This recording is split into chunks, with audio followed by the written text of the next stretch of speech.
Another edition of Office Hours, weekly live show brought to you by Team at Bunker Labs, a national network of veteran and military spouse entrepreneurs dedicated to growing our ecosystem. I'm your host, the one and only Iron Mike Steadman, coming to you from the beautiful city of Newark, New Jersey, joined by my co-host Amy Morrison and our guest today, Jasmine Paul. Good morning, ladies. How are y'all doing? Morning. Good morning. Good morning. Doing I, well. I feel like Amy always smirks whenever I say the beautiful city of Newark, New Jersey.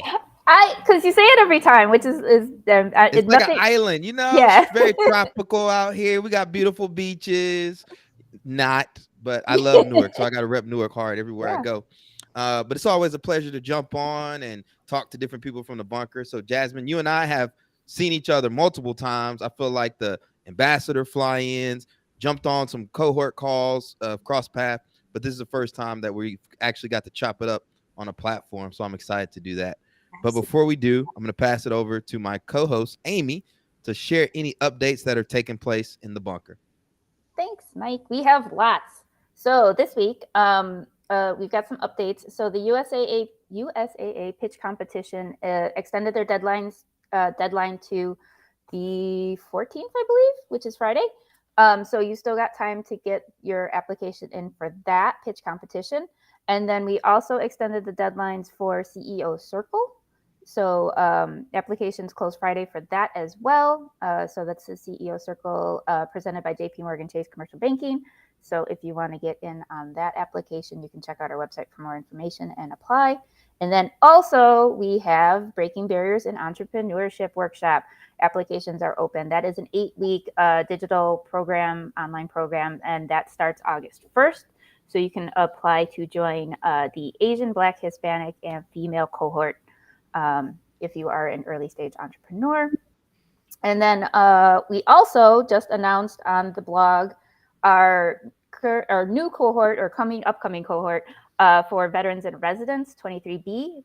So on the blog, if you want to check out who's in that cohort, we have a list of everybody in that 6-month program. There are lots, plus like I think 6 virtual groups this year or this cohort. And then finally, we are putting out a call to be a guest on the show. So if you want to be a guest on this show, Office Hours, Tuesdays, you can fill out the form, and I will put that in the comments in the chat as soon as I'm done talking. And then you can apply to be considered. And that is everything I have this week, which is a lot.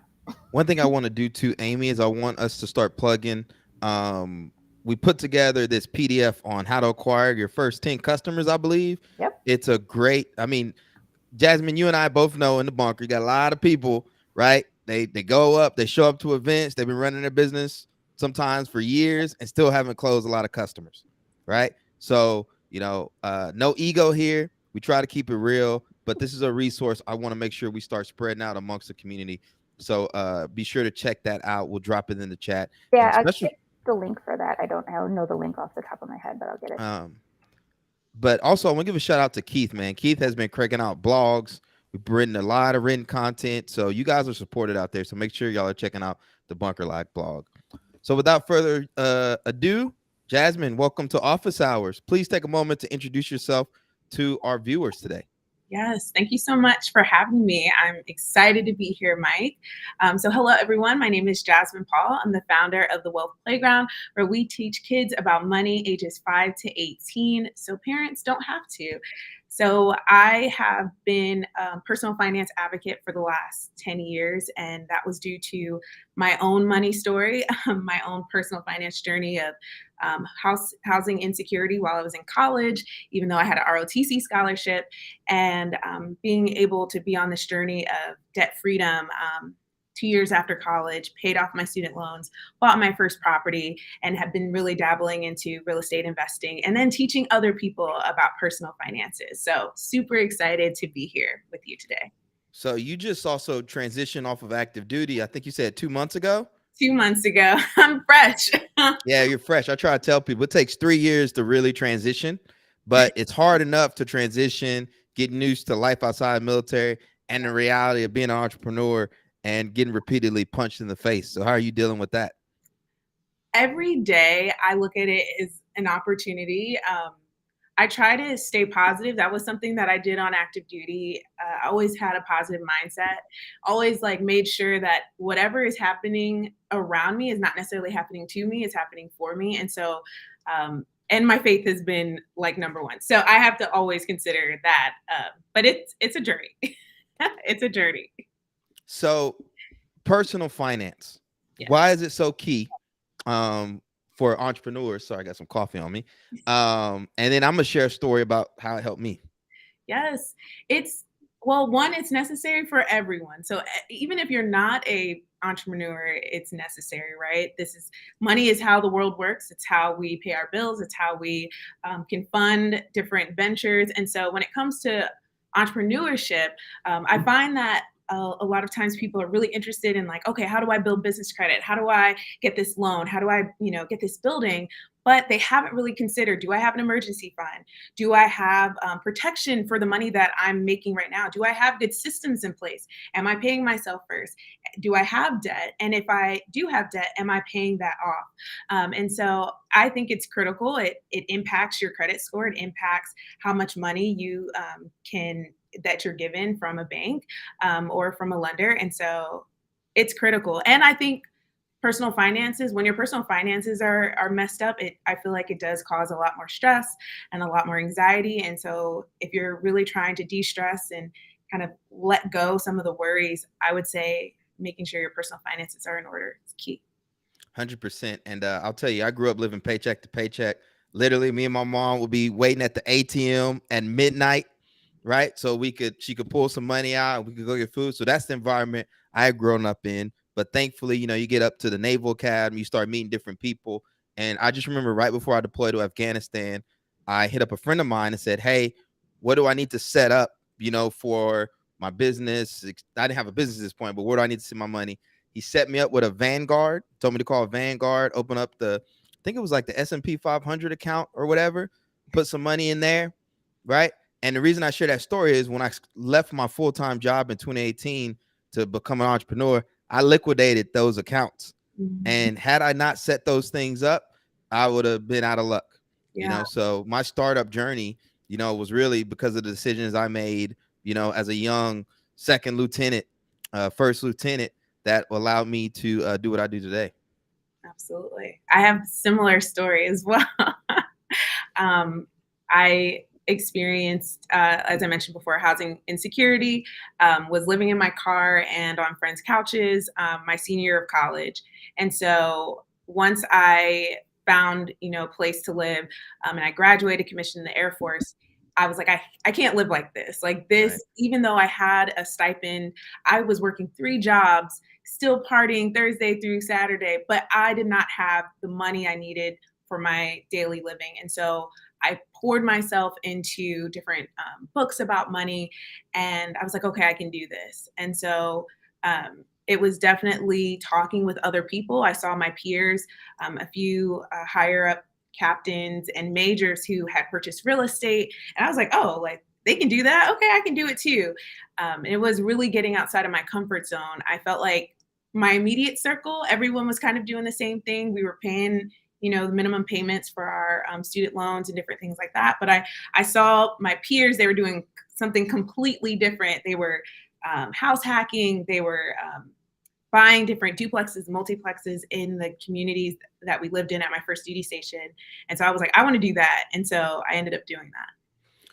Now you set yourself up for success to transition directly off of active duty into the Wealth Playground. Talk to us about how you were able to do that and what lessons you'd like to share with our audience that they can implement themselves. Absolutely. So as I mentioned before, I may not have mentioned, I graduated with about $40,000 in student loan debt. And I didn't know how long my active duty time would be. I thought I was going to do my 4 years and then separate.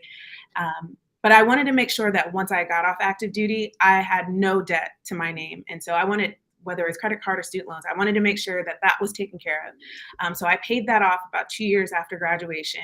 And then I wanted to have a nice nest egg, an emergency fund, 3 to 6 months of expenses that just in case something should happen, I would be able to fall back on. So whether it was maybe not finding a job or maybe I just did, if I didn't have the things planned out, maybe I could at least fall back on the emergency fund. So I made sure that every year I was putting towards my emergency fund 6 to 8 months of expenses. And then when it came to the Wealth Playground, I didn't know I was going to venture off into entrepreneurship. When I completed my 10 years in the service, I thought, oh, I would just go and do financial management. That's something that I was really good at in the military. But I will say, kind of in the background, I was always working on some type of venture. I had my first business when I was 9, and then I had my second business while I was in college. So I always loved entrepreneurship, but I realized I wasn't a very good business owner. I was really great at the creativity and the art. I had a video production business, but I wasn't good at managing money, and I ended up burning myself out. And so I got my master's in entrepreneurship. And that was something that I was like, okay, I have to learn the business side.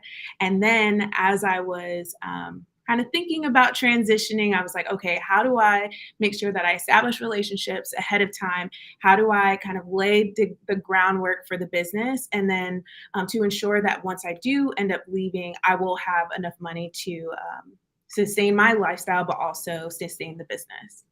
One thing that impressed me from the very beginning was you were able to allocate a salary for yourself. And I come across a lot of first time founders that are hustling, but they're not paying themselves. Why is that important to do? So this is like personal finance 101 is you have to pay yourself first.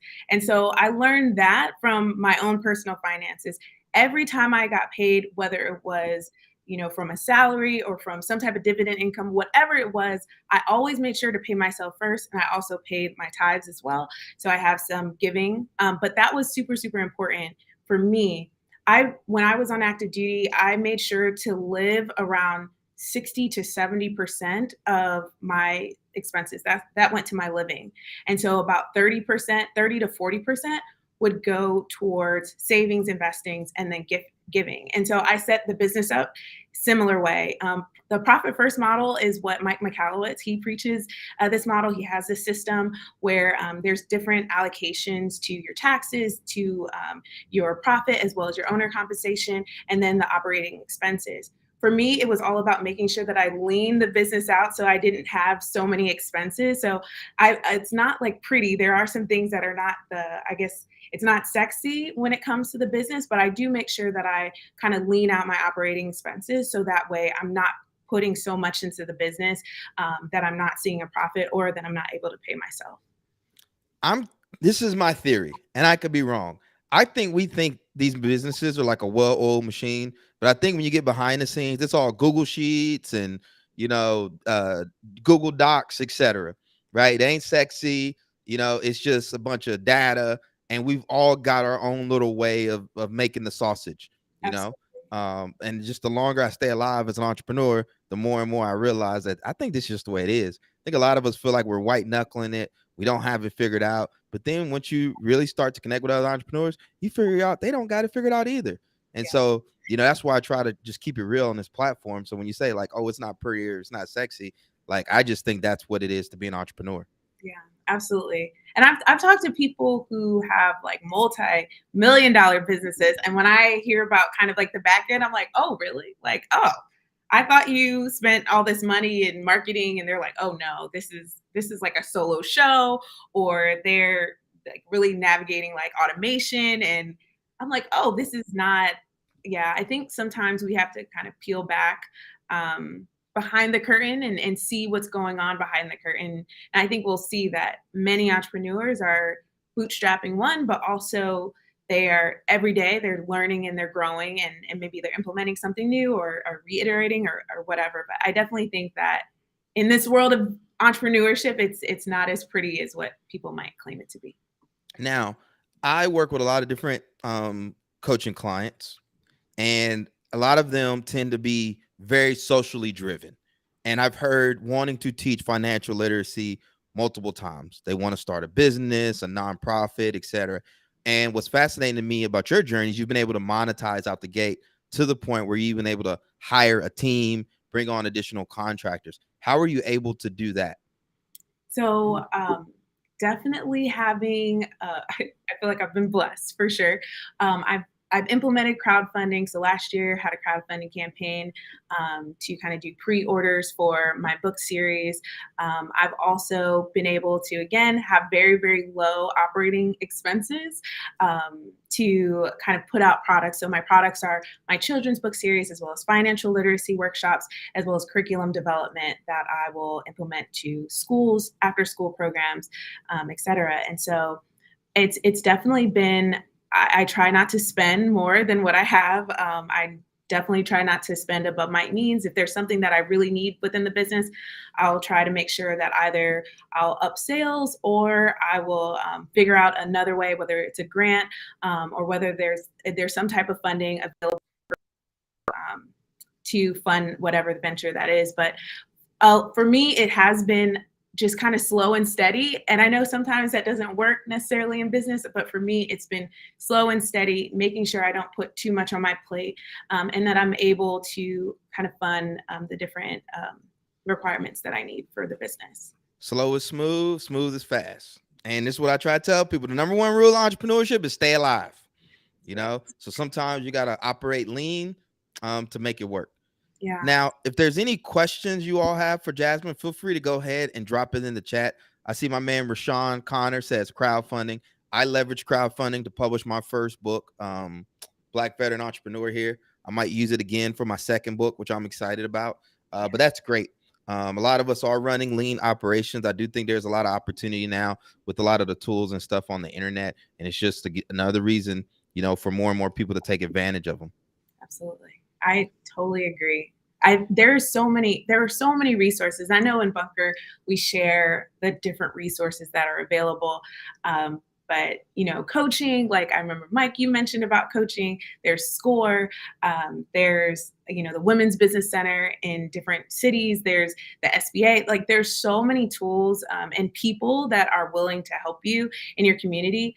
For me, it's always been like figuring out, okay, who's around me that is gifted. So I remember for my crowdfunding campaign, I really wanted a rap song. I feel like I feel like it needs a theme. I love hip hop. And so I was going to create this rap song, y'all. And I'm not a rapper and that's not my gift. And so I was like, okay, who around me is a rapper who can kind of create this theme song that would help kind of promote the book, put it on Spotify, different things like that. And so I was like, wait, my god brother is a rapper. He has had different features. His songs have been in movies. And I was like, can you do this real quick for me? He did it. He put it together in like an hour, sent it to me. It was so dope. But I think sometimes we're always looking to like Google to figure out who's around us or what are the different resources that we can tap into. But we really need to figure out our network and who is in our circle that could potentially help us. And that might be something that's cheaper or less expensive than you would going into the market. 100%. Shout out to my man Josh, man. Josh is a super supporter. See him on Instagram, tagging people and sharing resources, man. We appreciate you, Josh. And he says, welcome to the veteran community. He highly suggests that you get connected with the Travis Manion Foundation as a great way to connect with veterans and families of fallen youth. But then he asks a question of what has been the best resource you found while transitioning besides Bunker Labs? Oh man, there's been so many. So definitely the SkillBridge program, that was phenomenal. I was able to do my SkillBridge program at Kickstarter, and it was a great company. SkillBridge, of course, is the transitioning at the end of your 90 to 180 days on active duty, where you get to work at a different company and learn skills and network and different things like that. Also, I really love American Corporate Partners, ACP. I was assigned to a mentor, and I've been working with this mentor for the last 10 months. He works at a Fortune 500 company as a top level executive, and he's been phenomenal. It's been really awesome just being able to pick his brain. He's been available, like he calls me on whether he's on vacation or whatnot. It's been phenomenal. So ACP has really been helpful in this process, and it's free to veterans who are transitioning. I really love the photography, I think it's like Photos for Freedom Photos or something like that. I'm probably butchering the name, but basically like you can get headshots and it's for free for veterans for your LinkedIn photos. I only say that because it helped build kind of this relationship with a local photographer. He was really cool. And I've stayed connected with him, and he's been able to kind of open up doors for me as well. And so, yeah, I feel like there's so many. You could probably share, Josh, more resources, but those have been like the top three that I've enjoyed. One resource that I want to share with people, and I actually should probably talk about this on a podcast, is in our local communities. You've got your state universities, you've got your community colleges, business owners. The thing that was helpful for me early on, both with Ironbound Boxing and Ironbound Media, was getting my ventures as part of one of these consultant practicums. So they have the MBA students that work with a local business. They make recommendations, etc. I took it and ran with it. And the thing was, after having experience, was like, I was able to guide them. I was like, yo, I need a menu of products and services. I need you to help me make a customer activation cycle. So I was like very specific, super helpful for me. Same thing with the nonprofit, right? They had this transactional lawyering clinic where I went there, paid $25, and they helped me register my nonprofit and get the 501c3 status. So those are some of the other resources that are out there as well that I challenge people to check out. And I love what you said about the LinkedIn headshots. Super important for people. You know, that's not something we really think about when you transition out, but you got to have these assets that you can go back to and send to people when they want to do, media and et cetera, et cetera. Absolutely. Yes. It's been helpful. I feel like there's so many resources for veterans. I know somebody's creating an app. I think I forgot who it was, but they're creating an app to like bring all those resources together. But we have so many things. That was something I was really concerned about with transitioning. Was there going to be space for me? Were there opportunities available? And I have found every single day there are new opportunities, and just really navigating what is the best opportunity for me, and then do I have time for it? So now what we're going to do is we're going to transition to book recs. Jasmine, what recommendation do you have for our audience? So many. Can I share multiple or just one? Go ahead, share. Okay. There's no rules. Oh, I love it. All right. So The Power of Fun by Catherine Price. That's really implementing fun. I think too often we get very, very stoic and serious. And I think it's very important that you incorporate fun into your business. I have Dance Fridays. That's something that I do, even though I'm like on a solopreneur journey right now. I have the two subcontractors that work with me, but I incorporate Dance Fridays. That's something that is super important to me. The Sleep Fix. So I know as veterans, sleep is something that some of us deal with or lack thereof. And so Sleep Fix by Diane Macedo, The Alter Ego Effect by Todd Herman. That really helps you with. Great book. Isn't it? What did you like about it? I read the book like 10 times, legitimately. So the synopsis of The Alter Ego Effect is that we need certain personalities for certain fields to play, right? So when I'm in the boxing ring competing, I'm a lot different there than I am, on office hours or when I'm hanging out with my girlfriend, right? And so we recognize that, and so we can get in the right mode. And a lot of times what holds us back as entrepreneurs in general is the little voice in our head. We call it the inner critic. So instead of, basically you just got to adopt the alter ego, right? Manifest a version of your ideal self and then pretend, right? Or act as if, because nobody else really knows anyway. It's all in your head. But that's a book. I've read the book like 10 times. I'm about to read it again just because you said it. It's really good. If you think of Beyonce when she gets on stage, Sasha Fierce, and like it makes sense. Like I love it. Profit First by Mike Michalowicz. That's a really good one. That's what I'm reading currently. And then The Art of Gathering by Priya Parker. That's a really, really great book. How do you bring people together and make it matter? She talks about how you can transform spaces, whether it's a podcast interview, a book festival, or just a gathering in your home. How do you make sure that people leave with meaningful moments that can extend community? My book rec is Dan Martell, Buy Back Your Time, Get Unstuck, Reclaim Your Freedom, and Build Your Empire. And I actually just started it on Audible here, right? You all see this book, but you can get the hard copy too. And one of the reasons is I joked about it before. When you first start your entrepreneurial journey, right? You get all hyped up, shaking hands, kissing babies, telling stories. But the more experience you get, you spend a lot of time in Google Docs, Notion, systems, processes. You start bringing team members on. They don't really know what to do. You got to train them. So, and how do you communicate repeatable processes, and you got to get on paper. And so I spend a lot of time in Google Docs and stuff. So I'm big right now on efficiency. I don't want to just say productivity, but just general efficiency. And I actually just recorded a video and uploaded on my personal LinkedIn about crafting an ideal work week. And so this is why I'm listening to this book right now. So I just started it. I'll pass off the info. It actually came as a recommendation from Omar Zenhom from the $100 MBA, who I listen to every now and then. So a great resource. I love that. So as we close out here, Jasmine, where can people find you? How can they support what you're doing with the Wealth Playground? Absolutely. So they can log on to thewealthplayground.com and you can check out the book series, as well as I'm on Instagram at Jasmine like Paul. And those are on Threads, Instagram, Twitter. You can check out kind of the content that I'm creating, as well as if you're interested in bringing me on as a financial literacy facilitator in your school or in your district, please let me know. I have a form to fill out on my website, or you can just send me an email. I look forward to connecting with all of you, whether it's just hey, it doesn't have to be for financial literacy. So thank you so much for having me on. It's been a pleasure. And I want to give a shout out to our sponsors for Transition Podcast. If y'all aren't tuning in, you're missing out. Make sure you check out every week the MetLife Foundation for supporting us. Great show, great series. I think last week I talked about, what was the topic last week? I don't know. I record so much content, y'all, but check it out.